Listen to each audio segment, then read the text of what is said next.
नमस्कार मित्रों, Shekhar astrology YouTube channel पे आपका स्वागत है। आज हम चर्चा लेकर आए हैं एक अत्यंत ही गुप्त विषय के बारे में।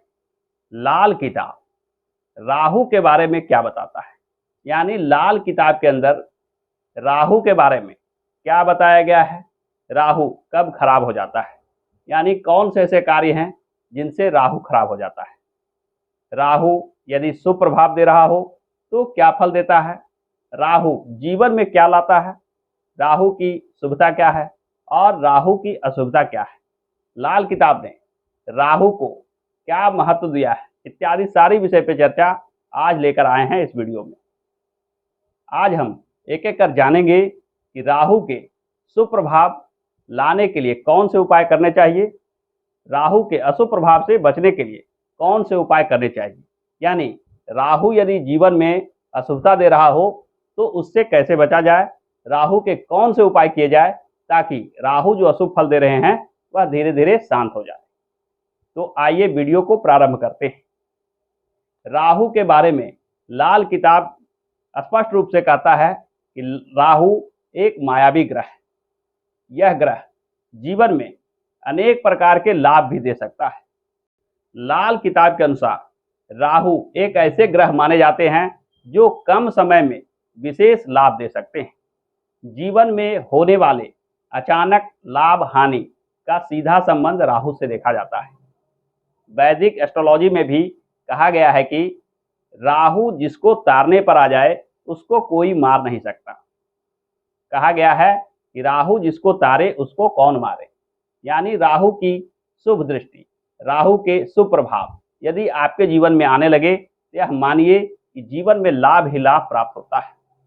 परंतु आज के इस युग में जीवन में कई ऐसे कार्य होते हैं जो जाने अनजाने में हम करते हैं, जिसके वजह से राहु अशुभ प्रभाव देने लगता है, या कहें कि राहु खराब हो जाता है। सबसे पहले हम जानते हैं कि राहु किन कार्यों से खराब हो जाता है, किन कार्यों को करने से राहु अशुभ फल देने लगते हैं।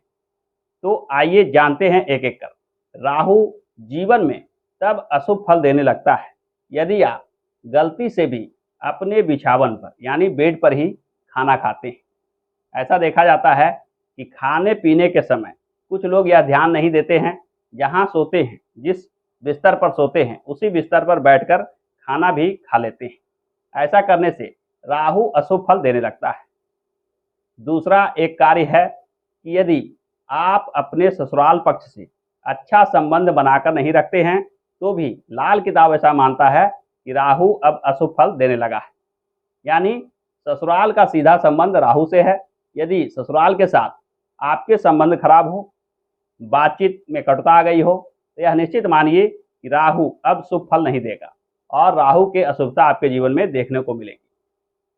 साथ ही साथ एक सामान्य सी बात है कि यदि आपके भाषा में, आपके बोलने चालने की शैली में गाली गलौज जैसे चीज़ों का समावेश है, यानी बोलते समय आप ऐसे शब्दों का प्रयोग करते हैं जो सामाजिक शब्द नहीं कहे जाते, यानी आप कुछ ऐसे भाषा का प्रयोग करते हैं जो गाली की श्रेणी में आता है, तो यह निश्चित मानिए यह भी राहु को खराब कर देता है।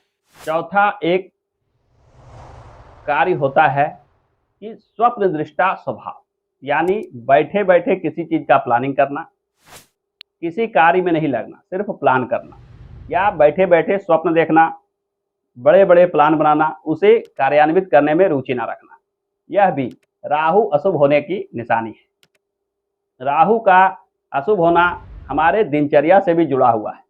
यदि आप राहु के अशुभ गुण से प्रभावित हैं तो यह निश्चित मानिए कि आपकी दिनचर्या अनियंत्रित और अनियमित होगी, यानी आप कब क्या करेंगे कि कोई समय फिक्स नहीं रहता है, यानी किसी खास समय पे खास काम को करना पसंद नहीं करते हैं। जैसे सामान्य दिनचर्या में स्नान ध्यान इत्यादि भी आप समय पे नहीं करते हैं, खान पान भी आप समय पे नहीं करते हैं। इन चीज़ों को अगर आप अपने जीवन में देखते हैं तो ऐसा निश्चित मानिए कि यह राहु के अशुभ होने का प्रभाव है। राहु सीधा सीधा आजकल के प्रयोग में आने वाले मोबाइल फ़ोन से भी संबंध रखता है। यदि आप नाहक बिना किसी प्रयोजन के घंटों मोबाइल देखते हैं तो ऐसा मानिए कि आपका राहु अशुभ प्रभाव दे रहा है, या मोबाइल के अत्यधिक प्रयोग करने से राहु कहीं ना कहीं अशुभता देने लगता है।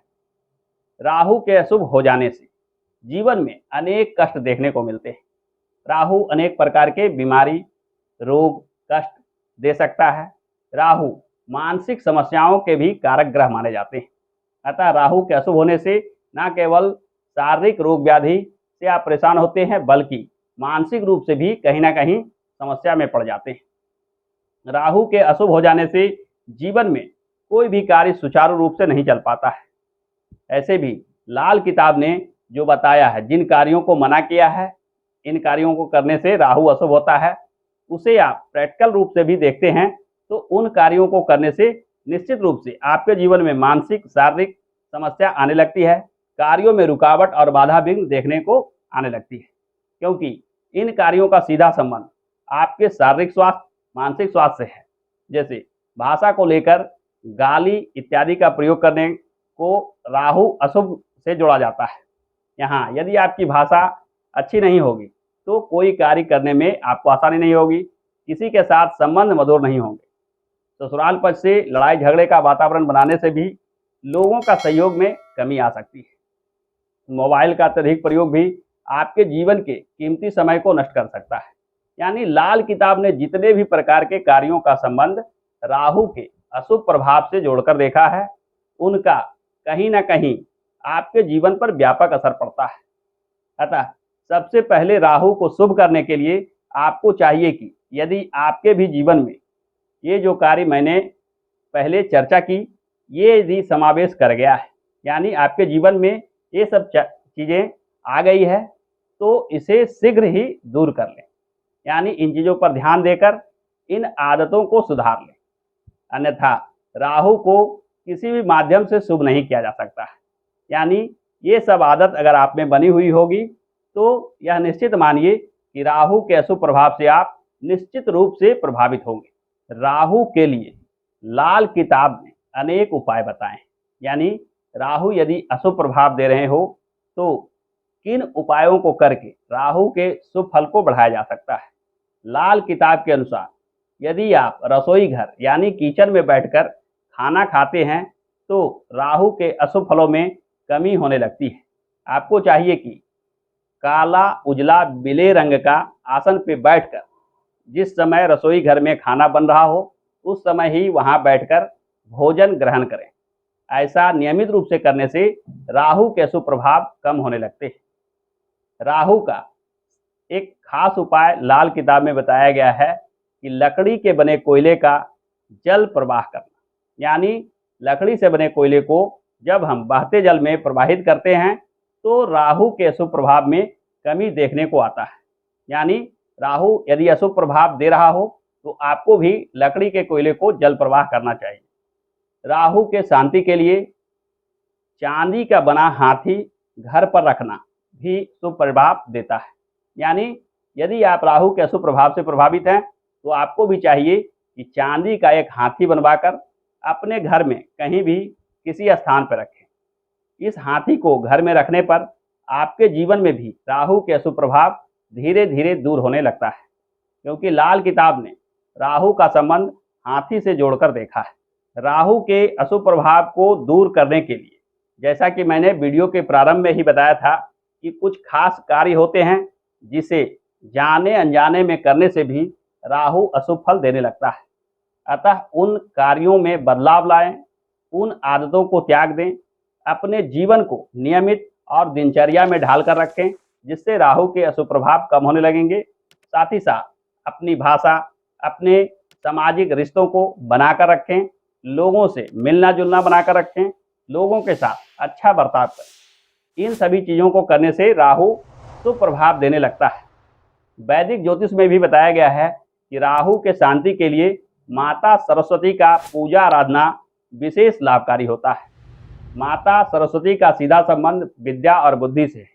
अतः माता सरस्वती के पूजा आराधना करने से आपकी बुद्धि निर्मल हो जाती है, आपके पास विद्या प्राप्त होता है, क्या करना है क्या नहीं करना है इसकी जानकारी प्राप्त हो जाती है। अतः चाहे लाल किताब हो चाहे वैदिक ज्योतिष हो, इनके उपायों को करके आप राहु से मिलने वाले अशुभ प्रभाव को दूर कर सकते हैं। जब आप राहु के इन प्रभावों को दूर कर लेते हैं तो जीवन में अनेक प्रकार के शुभ फल प्राप्त करने लगते हैं। राहु जब शुभ हो जाता है तो अनेक प्रकार के लाभ देते हैं। जीवन में मिलने वाले आकस्मिक लाभ का सीधा संबंध राहु से है। राहु जब शुभ हो जाता है तो यह निश्चित मानिए कि जीवन में अनेक प्रकार के लाभ प्राप्त होने लगते हैं। राहु के विषय में आज के वीडियो में बस इतना ही। आगे आने वाले वीडियो में मैं लेकर आऊंगा केतु ग्रह की चर्चा और जानेंगे कि लाल किताब के अनुसार केतु जब शुभ फल दे रहा हो तो क्या लाभ प्राप्त होता है और केतु जब अशुभ फल दे रहा हो तो क्या हानि होती है। राहु के साथ साथ केतु के शुभता एवं अशुभता के बारे में विस्तार से आगे आने वाले वीडियो में हम जानेंगे। साथ ही साथ केतु को शुभ करने के उपायों की भी चर्चा करेंगे और यह भी जानेंगे कि केतु किन कार्यों से अशुभ हो जाते हैं। यानी केतु के बारे में सारी बातों को लेकर आएंगे अगले वीडियो में। तो आज के इस वीडियो में इतना ही। आशा करता हूं कि आज का यह वीडियो आपको पसंद आया होगा। यदि यह वीडियो पसंद आया है तो वीडियो को लाइक कीजिए, दोस्तों के साथ शेयर कीजिए और हाँ, यदि चैनल पर आप नए हैं तो हमारे इस चैनल को सब्सक्राइब करके बेल आइकन को अवश्य दबा लें ताकि आगे आने वाले वीडियो की गहन जानकारी आपसे छूट ना जाए। आज के वीडियो में बस इतना ही। हमारे साथ अंत तक बने रहने के लिए बहुत बहुत धन्यवाद।